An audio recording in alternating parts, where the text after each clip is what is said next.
안녕하세요. 맘속에 좀 아는 언니 지민 언니입니다.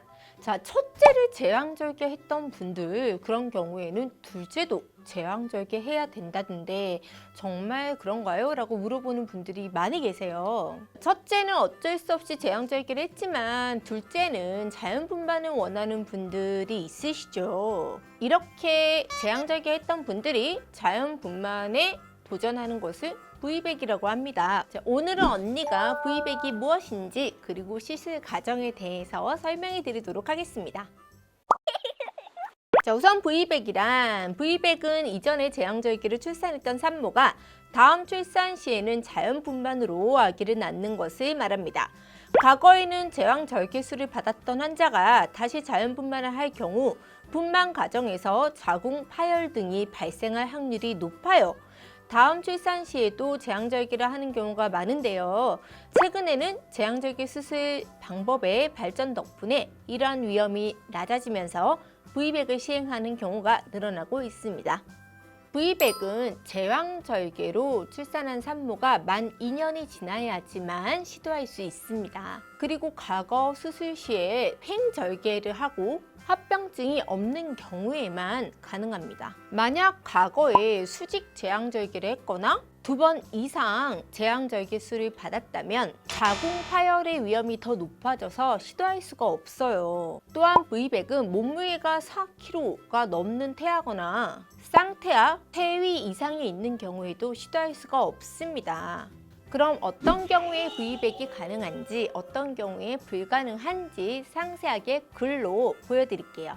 자, 다음의 경우에는 V백이 가능합니다. 첫째, 제왕절개 수술을 한 번 했고 하부 횡절개 방식이었던 경우. 둘째, 과거 자궁 파열이 없었을 경우. 셋째, 태아가 여가 상태가 아닌 경우.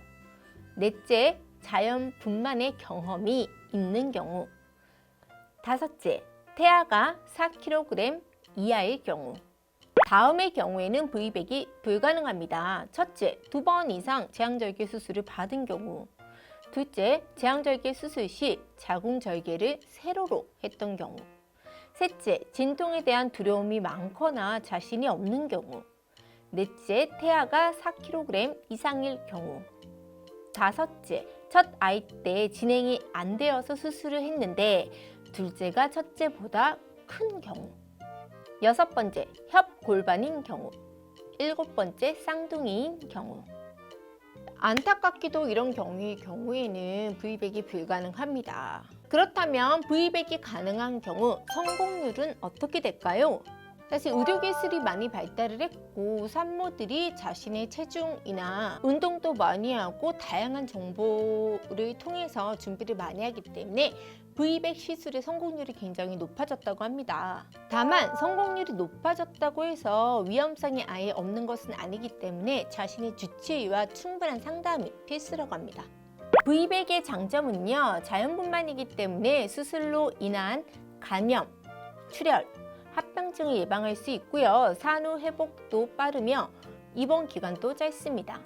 그리고 제왕절개 수술 시 생길 수 있는 위험성도 줄일 수 있고 출산 직후 바로 아이를 안아볼 수 있어서 아이와의 친밀감을 형성하기에 좋죠.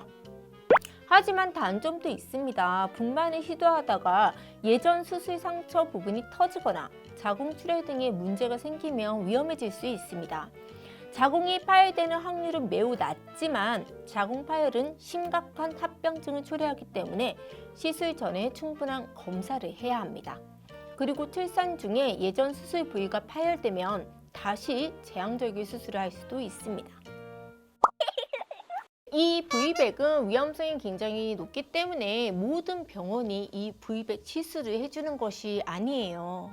따라서 기본적으로 V백 성공률이 높은 병원을 선택하시는 것이 좋겠죠. 또한 V백이 실패한 경우에 응급 상황에 대해서 빠르게 대처할 수 있는 시스템을 갖춘 곳을 선택하는 것이 중요합니다. 따라서 병원을 선택할 때 세 가지 꼭 따져보세요. 첫째, V백 성공률이 높은지. 둘째, 마취 전문의가 상주하는지. 셋째, 응급수술이 가능한지. 자, 이렇게 모든 것을 꼼꼼하게 따져봤음에도 불구하고 병원 선택이 어렵거나 혹은 내가 사는 주변에 그러한 병원이 존재하지 않는다면 안타깝지만 어쩔 수 없지만 둘째도 제왕절개를 할 수밖에 없습니다. 사실 대부분 자연분만이 제왕절개보다 좋다고들 말들은 하죠. 그래서 많은 분들이 첫째를 제왕절개했어도 둘째는 자연분만 하고 싶어 해요. 하지만 가장 중요한 것은 아이가 태어나는 과정도 중요하지만 이 아이가 태어나고 나서 엄마 아빠가 얼마만큼 사랑과 관심을 주고 아이를 잘 키우느냐입니다.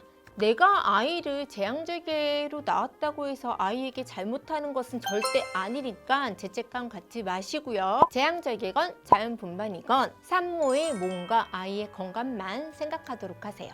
이상 맘톡의 지민 언니였고요. 궁금한 점 있으시면은 맘톡 유튜브 커뮤니티에 댓글 주시고 영상 좋아요, 구독하기 잊지 마세요. 다음 시간에 뵙겠습니다.